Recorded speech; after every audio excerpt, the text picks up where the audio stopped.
stories keep popping up and incidents happen. And it's exciting to live in a world of wonder and unpredictability, I think. And I think that's one of the great things about the age of reason and science kind of breaking down a little bit.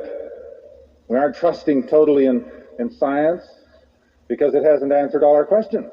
It hasn't solved all our problems. And I think that's where we've come from in the last maybe 100 years. Science was going to solve all our problems.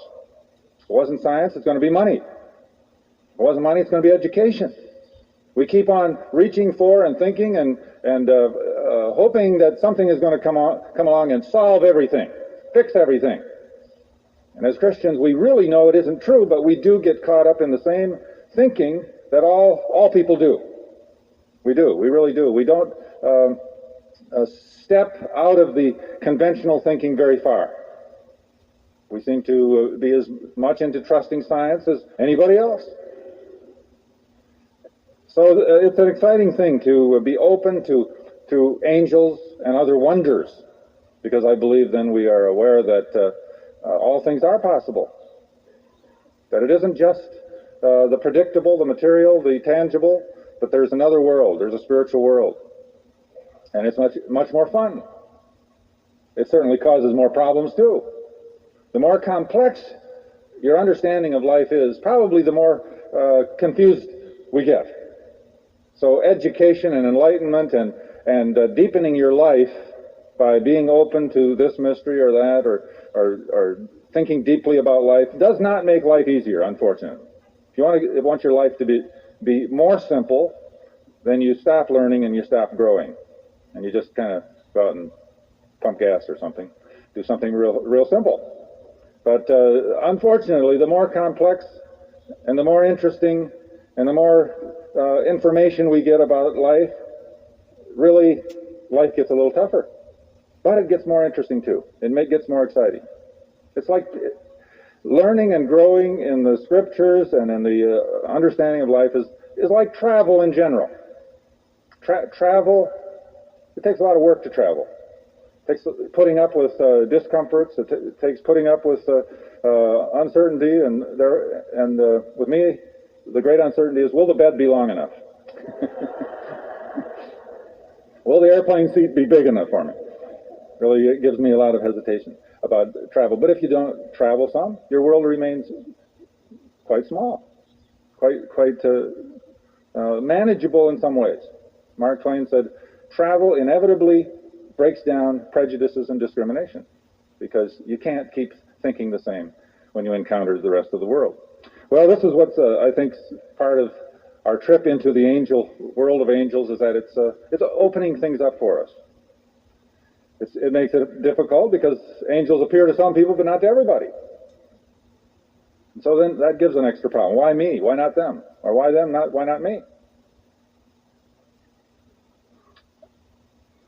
But it is, I hope that you share that feeling that with openness to God's angels, life is richer, deeper, more possibilities open up to us. If you turn to the sheets that were given to you, I'd like to call your attention to the quote there at the top, which is from that stodgy old John Calvin, the mentor of many of us, but regarded across the board throughout humanity as pretty much a kind of a cold guy, kind of a stiff guy. But here's what he says: angels are the dispensers and administrators of the divine beneficence. I had to practice that word for a while. Beneficence toward us. They regard our safety, undertake our defense, direct our ways, and exercise a constant solicitude that no evil befall us. John Calvin, of all people. Now, I'd like to invite you to turn the page over, I guess, however it is distributed to you.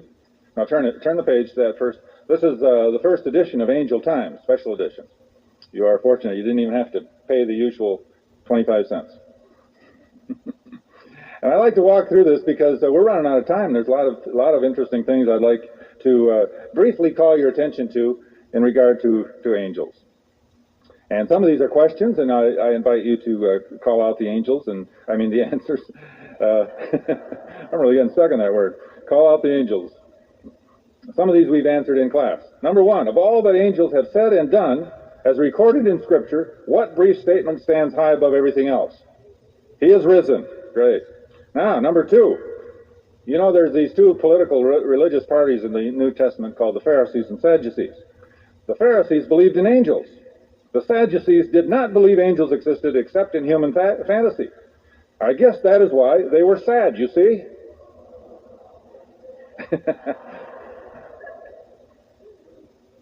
That's a groaner, I know.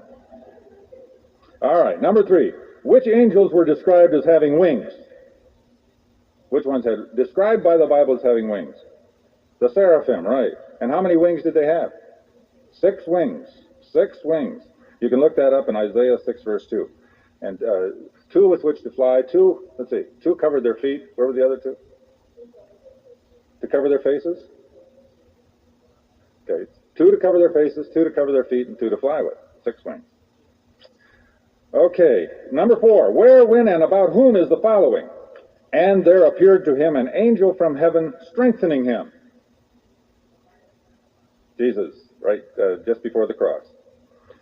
According to, we talked about this with number 5 last week. According to an American folk saying, when babies smile in their sleep, they are listening to the voices of angels. Isn't that neat? Number 6. On the hierarchy of God's loved ones, you know, all that God loved, how did Jesus rank compared to angels during his time on earth? Anybody know the answer to that, or want to take a guess on that one? How did Jesus rank compared to angels during his time on earth? Lower. The answer is he was lower than an angel.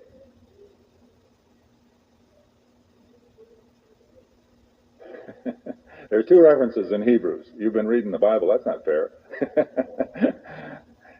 He was for a little while lower than the angels in order that he might be exalted. He had to be human. He had to be human, and that's where, we'll get to that one. That's where we rate.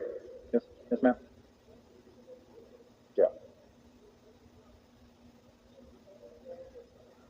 The Christ, of course, was higher than the angels, but he who died for us was lower than the angels. Yeah, Jesus who died for us. Okay, he had to be, he had to be lower than the angels. Because he had to identify with us. He had to be.